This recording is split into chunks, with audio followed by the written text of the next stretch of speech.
when I used to live by Grand Blanc. Okay, so like Grand Blanc, it has a Greek Orthodox parish, or I'm sorry, a Greek Orthodox church.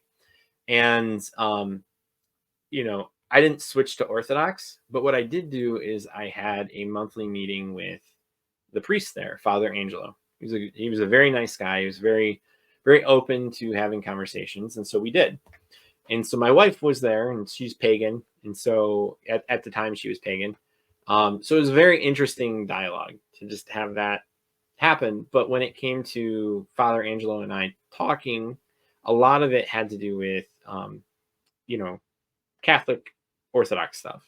And one of the Orthodox things that he brought up was how a priest, let's see, bishop, okay, an Orthodox priest we knew used to tell the story of how his bishop made another priest eat powdered tile after he shrugged about the blood leaking under it. So what had happened is he had dropped the blood, and the Orthodox have valid sacraments. So I if you didn't know that, now you do. But they have valid sacraments, and they dropped the blood, and the blood went into the cracks. And just like she said, the priest shrugged it off, and the bishop was there witnessing it, and he took his staff. Oh my gosh, it was like the way he described it, and he just kept pounding the tile until the tile caved in, and you could see the blood again. And the blood came, it was obviously a little dirty. And the bishop told his priest, "You need to drink that." And it was like, that was crazy. But you know what? It shows they believe. And that's what's crazy about this, because like there are so many instances, I think several of us in chat and elsewhere, that when you go to certain parishes, there is a questioning of belief, right? And it manifests itself in a lot of places. And when you hear a story like that, it sounds really refreshing, right? Even though it's Orthodox, it's like, all right, someone believes, and they're respecting God in a way that he's like, oh well, he knew he was going to be trampled. He knew he was going to be dropped occasionally. It's like, no, they respected God, and they gave him due reverence. And so like I think a lot of Catholics really want to see that. Like they want to see something like that, because we have such excuse the word, like a feminine understanding of how Catholics are to be, like priests are to be with God. And everybody sees it. And it's really weird. Now I'm not saying all priests, but like don't get me wrong, this is not an all priest situation. That's not what I mean.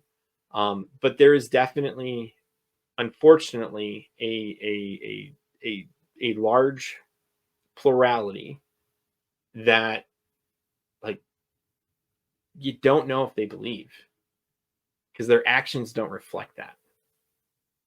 And you don't want to see that, because then it makes it hard on us, right? Like we're supposed to take and receive communion.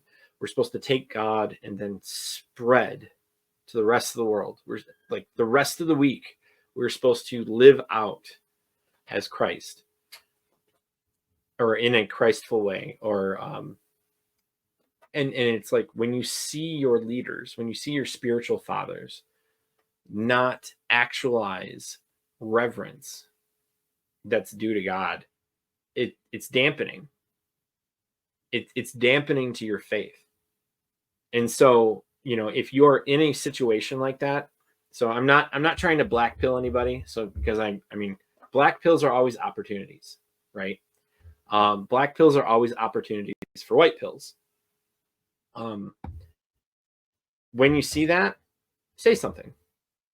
Like when you see a lack of reverence, mention that to your priest. Why? He's your spiritual father. If you feel like you aren't supported in a particular way, treat him like the dad that he is supposed to be.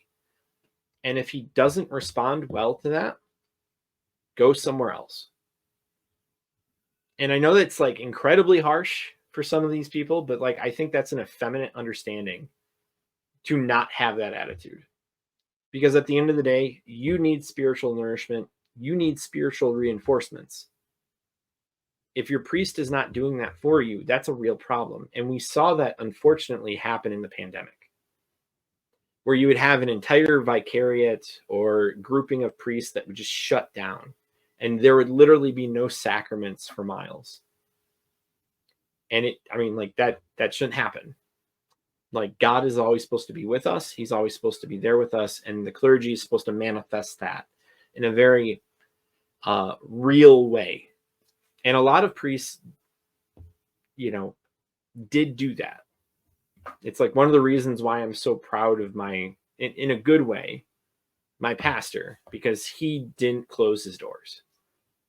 And so I hope everyone has a pastor like mine, because it is really important to have someone who means what he says and then goes on to consecrate God.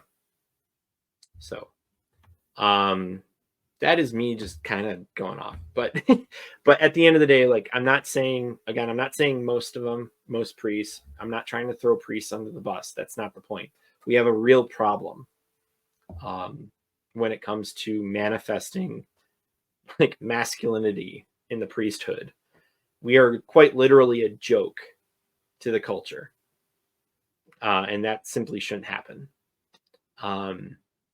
Because we're trying to follow true masculinity, right? Like me as a man, as head of my house, but also like for a priest, they're following in masculinity in a more like pure way, right? Because the greatest form of masculinity is Christ.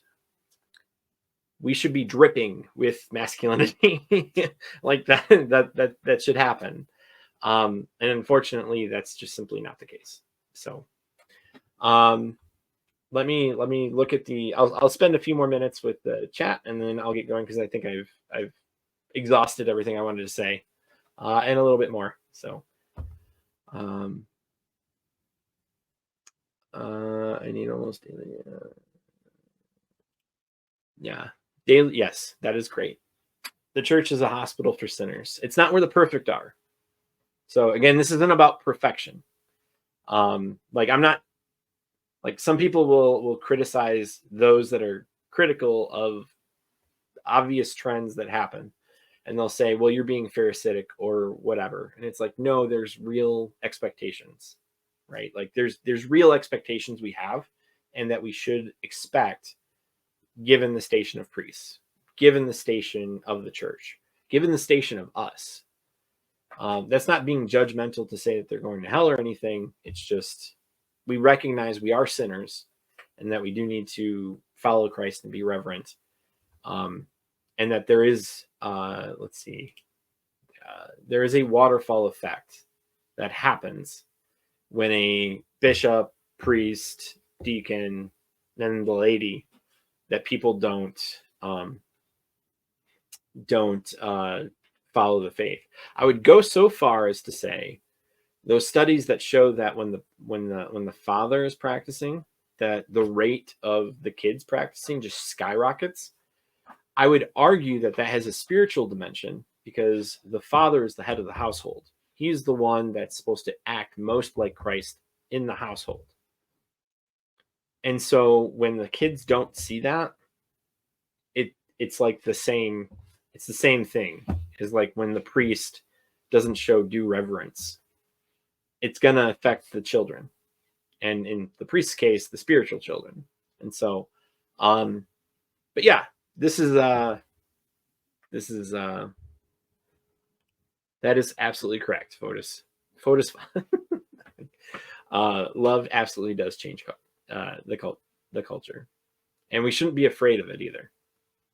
Just wanted to point out that there is an actual movement happening, and it seems to be coming in a good way, both grassroots and top down. Like, the priests are coming in, and they're open to being more reverent around the Mass and around the Eucharist.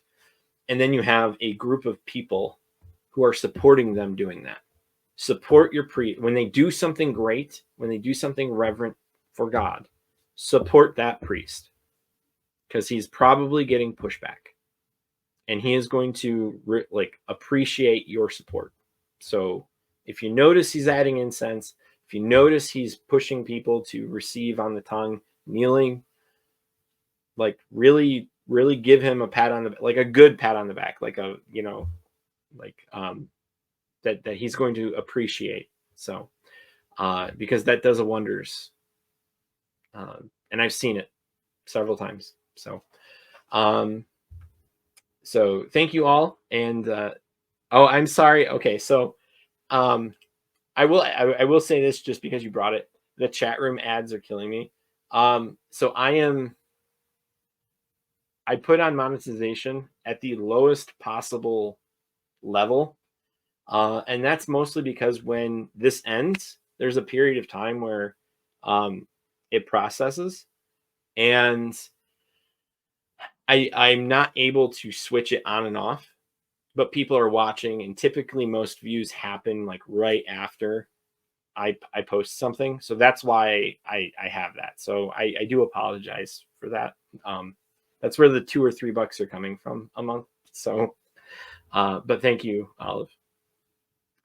But yeah, your encouragement could be exactly the reinforcement he needs. So, thank you for listening to me, and, support your priests. And, we are moving, like there is actual movement.